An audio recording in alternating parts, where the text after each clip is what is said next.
Vámonos ahora sí al tema fuerte, al tema de hoy. Se nos acaba no solamente el programa, se nos acaba el programa por este día, se nos acaba el 2021. Y tú pues tienes los 10 hechos más importantes a nivel internacional ocurridos este 2020, que son muchísimos, pero aquí va ese top 10 de nuestro querido profe de RI, experto en relaciones internacionales, Jesús López Almejo. Así que adelante, profesor. Pues querido Antonio, justamente el 3 de enero del 2020 amanecimos con la noticia a nivel mundial de que pues la Organización Mundial de la Salud informaba de un nuevo brote con casos de neumonía causada por un nuevo tipo de coronavirus en la provincia de Wuhan, en China. En ese momento, lo que se dijo es que los brotes provenían desde noviembre y desde diciembre pasados en diferentes puntos de Wuhan, pero la teoría más vendida era la de que se habían creado en un mercado de alimentos de animales vivos. En ese contexto, pues, lo empezamos a ver muy lejos. Los países en los medios de comunicación, las declaraciones de los políticos, vimos que había cierta excepción y que se estaba en la disyuntiva de si se cerraban los aeropuertos, si se iba por los ciudadanos de los diferentes países que estaban en Wuhan, porque empezaron a llegar imágenes aterradoras de gente muriendo en los hospitales. El confinamiento había provocado que las calles estuvieran vacías y bueno, esto generó cierta presión política al interior de los países para que más rápido se difuminara el coronavirus, porque Estados Unidos, Francia, Alemania, etc., diversos países empezaron a mandar aviones especiales para traer a sus nacionales, a sus connacionales. Y recuerdo perfectamente, querido Antonio, que el mismo China pues decretó un confinamiento tremendo de que nadie salía excepto los ciudadanos de los países que estos se hicieran responsables de ellos. Y bueno, pues las consecuencias en el año ya las sabemos porque las hemos estado viviendo durante pues prácticamente todo el 2020 con sus consecuencias, con el home office, el teletrabajo, la gente con mascarillas, algunos sin tantas mascarillas, pero ya se nos hizo familiar el tema de confinamiento, el tema de los semáforos, el tema pues de trabajar desde casa, la palabra sana distancia ya hasta parece cliché, bueno, en general, el hidrátate bien, aliméntate mejor, la comorbilidad, etcétera, etcétera. Después, ese mismo 3 de enero por la tarde, también amanecimos con la noticia de que el presidente Donald Trump había mandado asesinar a Qasem Soleimani, que era la cabeza pensante, la cabeza estratégica del régimen de los ayatolás en Irán, y esto nos hizo pensar que por fin se iba a desatar una guerra regional por lo menos, de consecuencias fuertes en términos geopolíticos y en términos energéticos, porque recordamos que Irán es una potencia petrolera y gasera y que tiene capacidad para cerrar el estrecho de Hormuz en el Golfo Pérsico, del cual pues proviene el 40% o el 35% de todo el petróleo que se consume en el mundo y hasta el 18% de todo el gas que se consume en el mundo pasa por esta ruta. Porque además, pues los ayatolás los vimos ahí llorándole amargamente a Qasem Soleimani, jurando venganza. Irán puso la bandera roja hasta media asta, que significa venganza. Y bueno, pues a lo más que llegaron afortunadamente fue a la operación de Mártir Soleimani, de atacar la base de Ain al-Assad en Irak, que albergaba soldados estadounidenses. Después, por error, recordarás que el 11 de septiembre también Irán, por error, bajó un avión, el Ukraine International, que pensaban ellos que era un ataque de Estados Unidos, y bajan, y en el avión pues iban 176 pasajeros, más de 60 canadienses, más de 50 ucranianos, y esto metió a Irán en problemas diplomáticos tanto con Ucrania como con Canadá. Otro tema que también resalta muy importante, pues fue que se dio el impeachment de Donald Trump entre el 16 de enero y el 15 de febrero. Como te das cuenta, el 2020 empezó movidito en el plano internacional, y en este, digamos, en este periodo entre el 16 de enero y el 15 de febrero, pues el Senado decretó que Donald Trump era inocente de lo que se le acusaba en la Cámara de Representantes. Pensábamos hasta este momento que Donald Trump iba caminando tranquilo hacia su reelección, porque además los demócratas dejaron fuera de la jugada a Bernie Sanders, que era el otro contendiente explosivo con el que se identificaban las masas. Pusieron a Joe Biden, que es muy mal candidato, que es un pésimo orador, muy aburrido, pero además que Trump decíamos lo va a hacer pedazos en los debates. Bueno, los demócratas escogeron a Joe Biden y creíamos que Donald Trump lo iba a arrasar. Sin embargo, algunos, Antonio, advertíamos que el COVID venía en serio, sobre todo cuando veíamos lo que estaba pasando en China, pero principalmente lo que empezaba a pasar en Italia, que a partir de la primera semana de febrero empezamos a ver también un escenario telúrico así catastrófico en Italia, y que los italianos, a diferencia de los chinos, en lugar de cerrar pronto,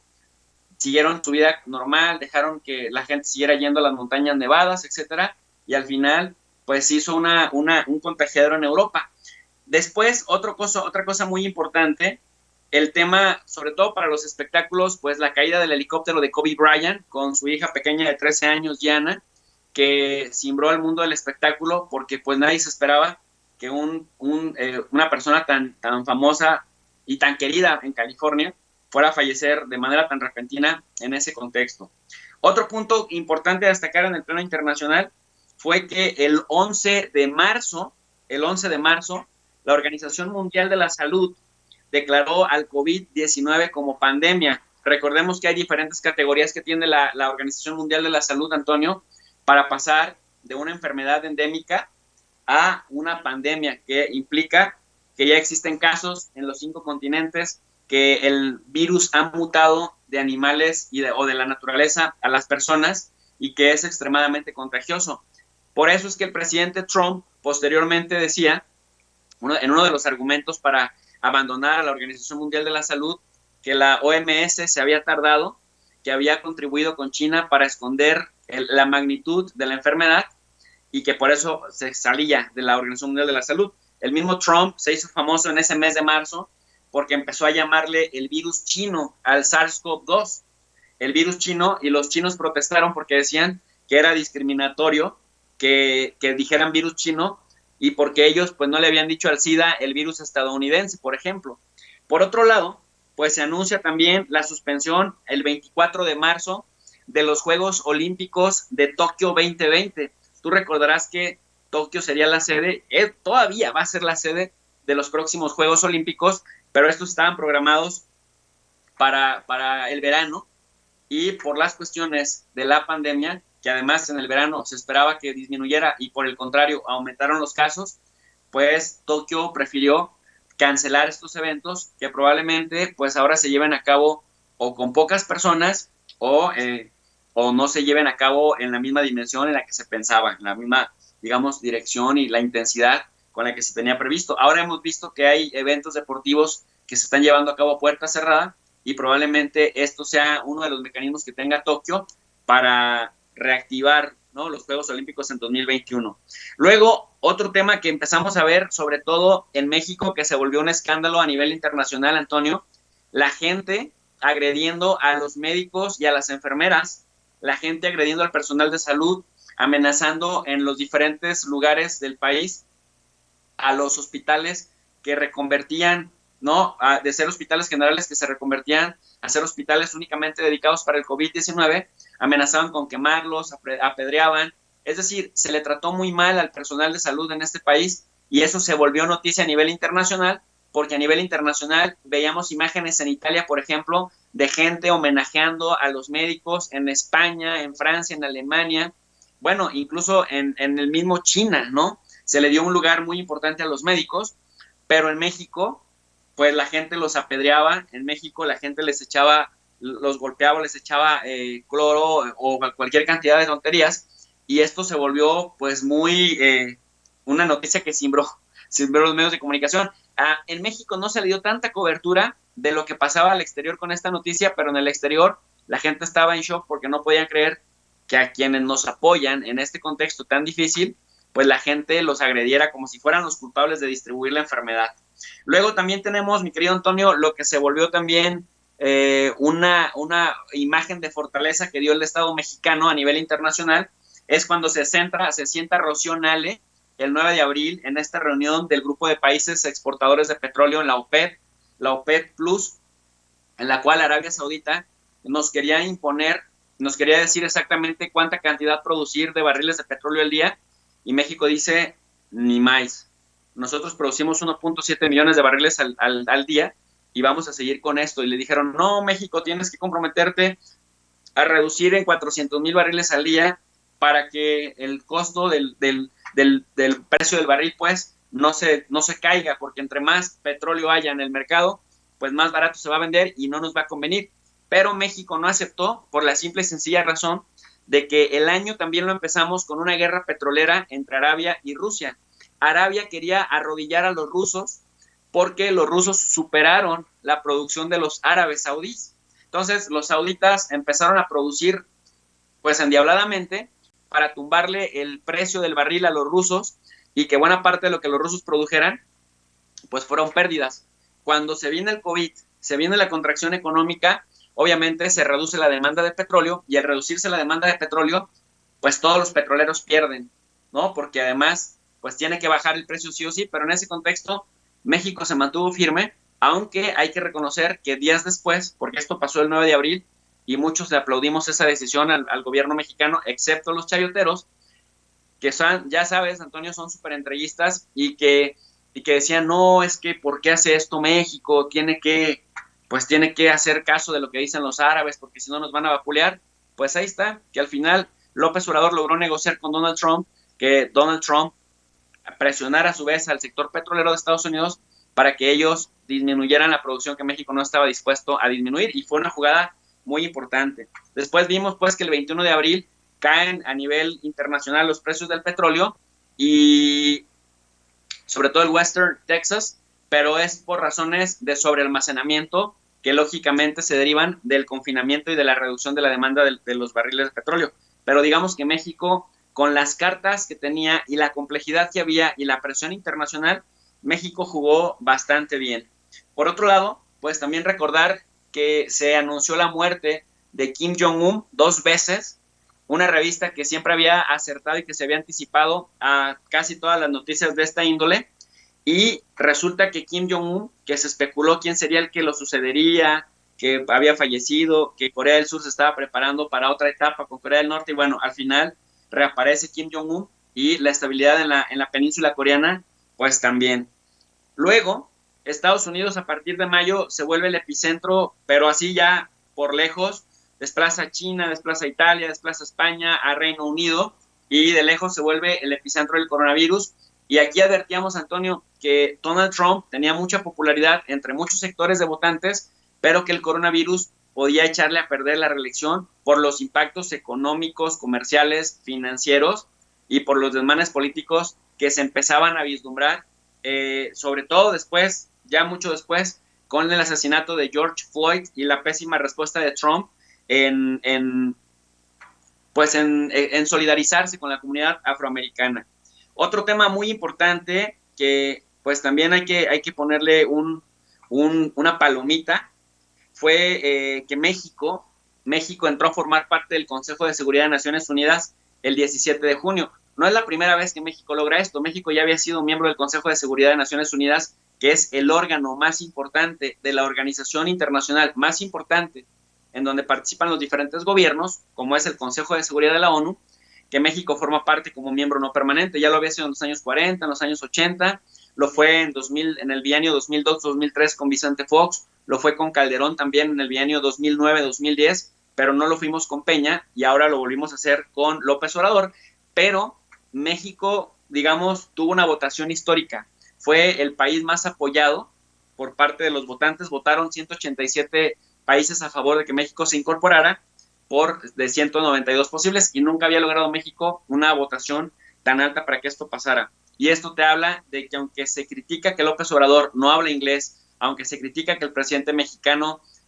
no le gusta salir a los eventos internacionales, pues esto te habla que eso no impide que el gobierno mexicano lo esté haciendo bien y esté posicionando a México como un líder regional en América Latina, pero también como un jugador importante en el sistema internacional. Y también recordemos que el 1 de julio el presidente López Obrador deja su sedentarismo político en materia internacional, visita al presidente Donald Trump en la Casa Blanca, aunque muchos decían que iba a servirle de propaganda a Donald Trump, que luego sí la utilizó. Yo advertía, por ejemplo, que López Obrador se iba a empoderar todavía más, iba a aprovechar los reflectores de la Casa Blanca y le iba a mostrar al mundo ese liderazgo del que ya hemos venido hablando y que hoy, pues,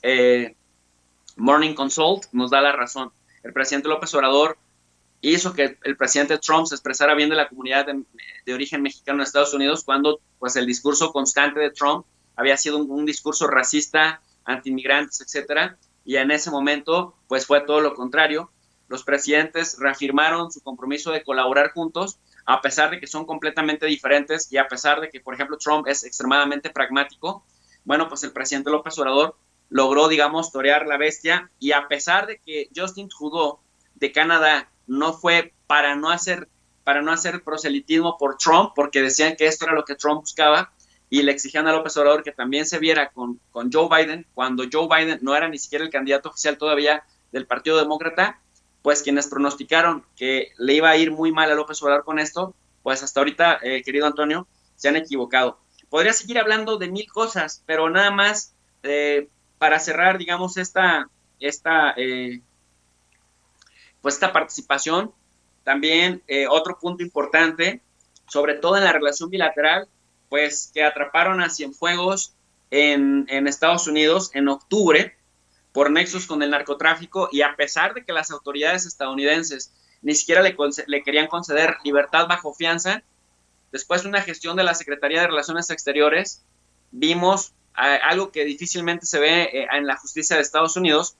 que lo liberan, dicen, ok, lo vamos a liberar, le retiramos los cargos, se va para México, México se encarga de él, que México lo juzgue, vamos a mandarles todas las pruebas que tenemos, que son bastantes, y luego lo vemos que el señor baja y está feliz de la vida pasando sus navidades por acá en México, lo cual puede representar un serio revés para la credibilidad del gobierno mexicano si no se aplican en hacer una investigación seria y consistente. Si resulta inocente, qué bueno,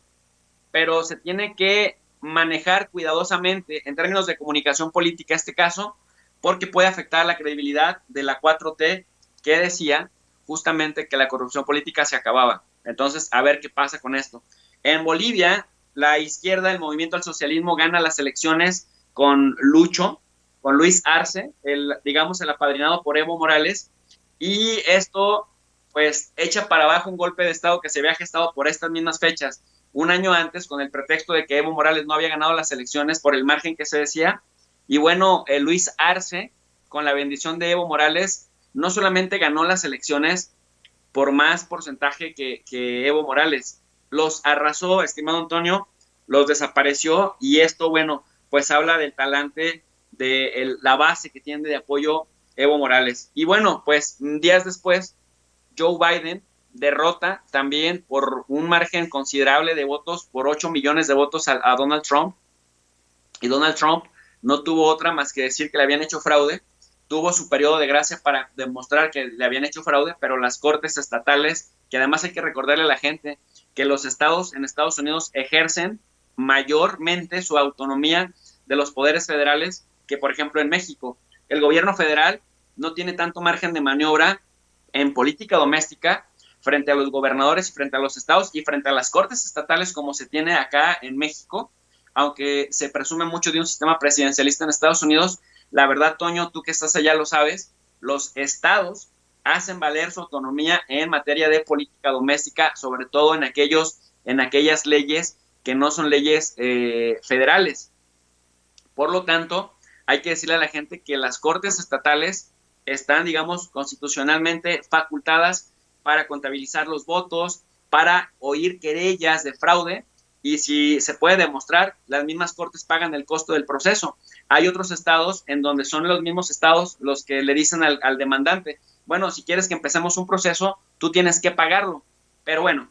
ninguno de los estados en donde Trump impugnó las elecciones le dio entrada a sus querellas porque no presentaba pruebas consistentes, de tal suerte que incluso cuando Trump quiso escalarlo a nivel federal, que en este caso William Barr, el fiscal general, ya ahora ex fiscal, dijo, sí, vamos a investigar, después dijo, no encontré nada, le dijo a la Corte, al Tribunal Supremo, Corte, ustedes atraigan el caso. La Corte dijo, el caso está inconsistente, no se ve por dónde haya fraude, les llamó cobardes, y ahora, bueno, el presidente Trump ha dicho que ni el Partido Republicano ni el vicepresidente están haciendo lo suficiente para ayudarle a echar abajo la elección. Por lo tanto, dice, me están dejando solo y esto lo van a pagar. Un caso inédito en la historia de Estados Unidos, Antonio, nunca un presidente había acusado de fraude